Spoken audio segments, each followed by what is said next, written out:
Tuhan ajari aku sabar yang tanpa tepi itu, sabar yang tak berbatas. Dan 4 hal yang menjaminkan banyak rizki, bukan memudahkan rizki.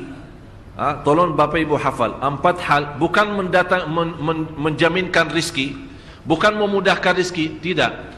4 hal mendatangkan rizki kemari. Dan 4 hal bukan Allah kasih kemudahan berarti kita berjalan mencari rizki Allah kasih, tidak. Bukan dikasih kemudahan, tapi di mana saja kita ada, posisi kita di mana saja, Allah datangkan rizki kepada kita. Yang pertama, qiyamul lail, salat malam. Yang kedua, berbanyak istighfar waktu sahur. Kalau anda tidak salat malam, jangan tinggalkan istighfar waktu sahur. Waktu sahur kapan? Kira-kira 30 minit sebelum azan. Disitulah Allah sendiri memuji, Allah bangga dan senang terhadap orang yang sahur. Sampai ulama berkata, tidak ada ibadah yang terbaik di waktu sahur selain istighfar. Jadi boleh baca Quran, boleh salat malam, boleh zikir, boleh apapun, tapi yang terbaik istighfar. Fokus hanya istighfar.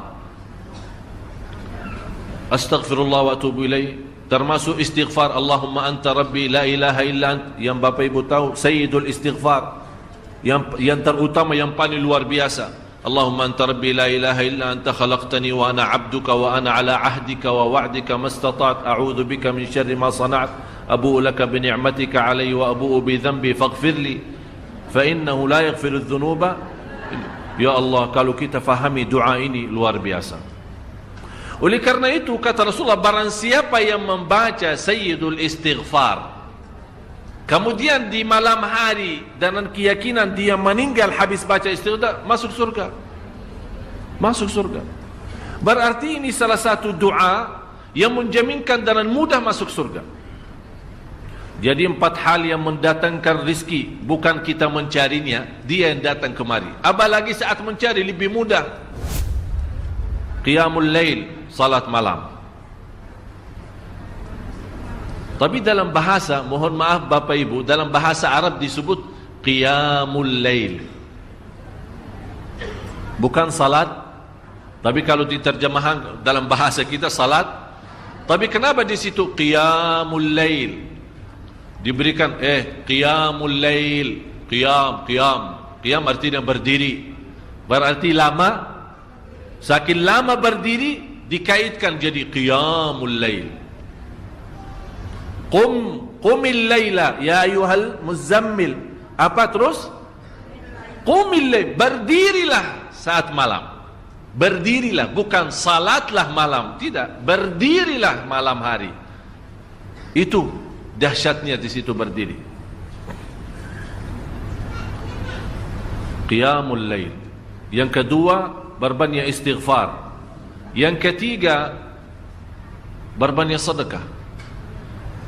Sebenarnya bukan istilah berbanyak sedekah. Kadang-kadang orang bersedekah 100 juta, udah saya sudah bersedekah 100 juta. Bukan itu. Bukan yang dimaksud berbanyak sedekah itu dari sisi uang itu banyak atau sedikit, bukan.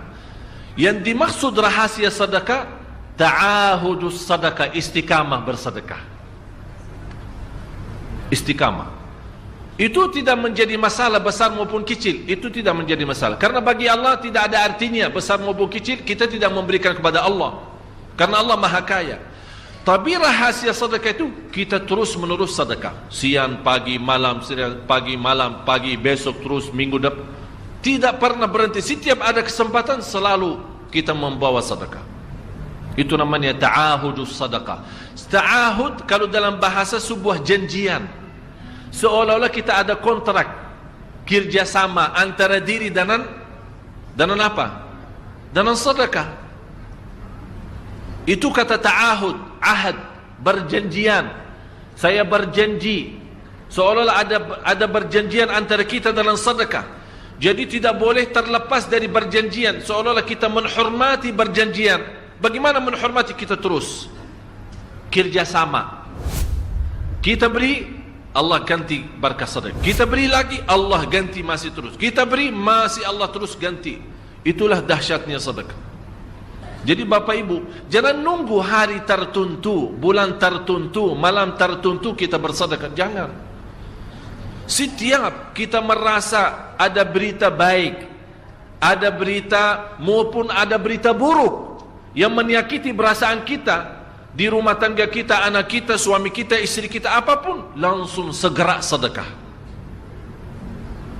Disitulah rahasianya. Ikatkan seolah-olah kita sudah membuat perjanjian antara diri dan sedekah dalam segala hal, hal senang maupun hal tidak, hal bahagia maupun hal sedih, hal bangga maupun hal lagi menghadapi kesusahan, kesulitan, selalu sehat dan sakit. Terus yang keempat, zikir, berzikir pagi hari dan sore hari. Berzikir pagi hari dan sore hari. Ini 4 hal Bapak Ibu. Berdiri malam hari, itu yang namanya tahajud, banjanya atau lamanya berdiri. Berbanyak istighfar waktu sahur. Yang ketiga, berbanyak sedekah. Sudah Bapak Ibu mengerti? Jadi istilah berbanyak sedekah bukan artinya harus banyak dari jumlah hitungannya, tidak. Yang keempat adalah berzikir di pagi hari maupun petang hari.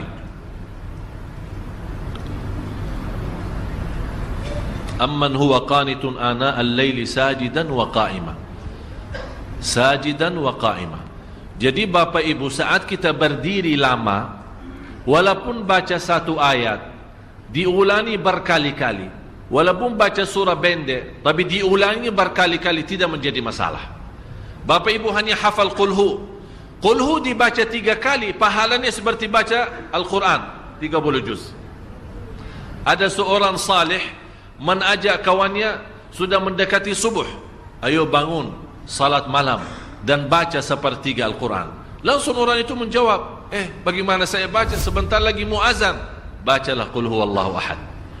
Salat malam dan qul huwallahu ahad. Jadi Bapak Ibu, yang saya harap, jangan susah fikir, ya Allah saya mau baca apaan. Tak usah susah fikir. Baca dan nikmati, yang penting nikmati bacaan. Walaupun qul huwallahu ahad setiap hari. Kalau kita pusing baca, Allah tidak akan pusing mendengar. Malah Allah paling senang mendengar bisikan bacaan dan bisikan doa kita malam hari. Allah paling senang mendengar bisikan doa munajat kita malam hari. Itu luar biasa.